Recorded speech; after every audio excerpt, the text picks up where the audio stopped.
फालतू की बातें करना, बस अपने काम से काम। उसी क्लास में एक लड़का था, वो मन ही मन उससे प्यार करता था। लड़का अक्सर उसके छोटे मोटे काम कर दिया करता था। बदले में जब लड़की मुस्कुराकर उसे थैंक यू कहती थी तो लड़के की खुशी की सीमा नहीं रहती थी। एक बार की बात है, दोनों लोग साथ साथ घर जा रहे थे, तभी जोरदार बारिश होने लगी। दोनों ने एक पेड़ के नीचे शरण ली। पेड़ बहुत छोटा था, बूंद छन छन कर उससे नीचे आ रही थी। ऐसे में बारिश से बचने के लिए दोनों एक दूसरे के बेहद करीब आ गए। लड़की को इतने करीब पाकर लड़का अपने जज्बातों पर काबू न कर सका। उसने लड़की को प्रपोज कर दिया। लड़की भी मन ही मन चाहती थी उसे, इसलिए वो भी राजी हो गई और इस तरह दोनों का प्यार परवान चढ़ने लगा। एक बार की बात है, लड़की उसी पेड़ के नीचे लड़के का इंतजार कर रही थी। लड़का बहुत देर से आया। उसे देखकर लड़की नाराजगी से बोली, तुम इतनी देर से क्यों आए हो?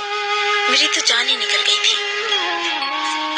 ये सुनकर लड़का बोला, जाने मन, मैं तुमसे दूर कहाँ गया था, मैं तो तुम्हारे दिल में ही रहता हूँ।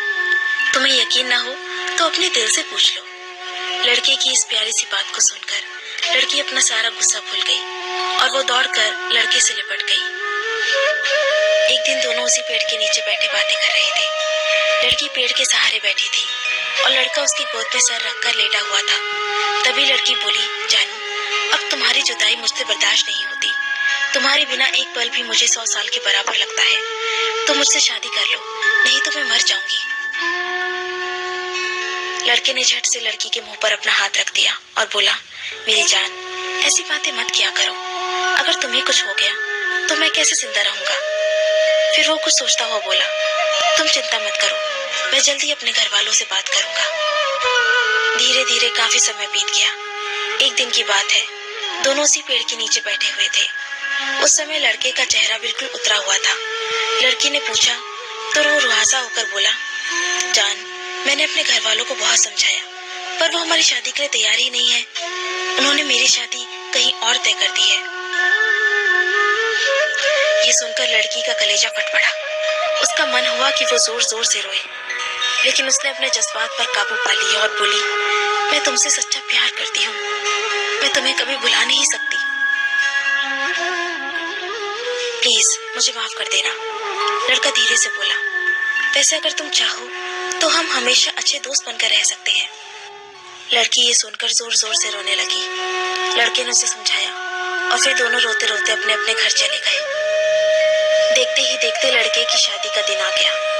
लड़के को यकीन था कि उसकी शादी में उसकी दोस्त जरूर आएगी, पर ऐसा हुआ नहीं। हाँ, लड़की का भेजा हुआ एक गिफ्ट पैक जरूर मिला।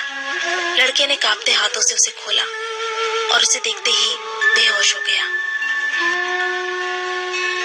गिफ्ट पैक में और कुछ नहीं, खून से लथपथ लड़की का दिल रखा हुआ था और साथ ही में थी एक चिट्ठी जिसमें लिखा हुआ था, अरे पागल, अपना दिल तो ले जा, वरना अपनी पत्नी को क्या देगा।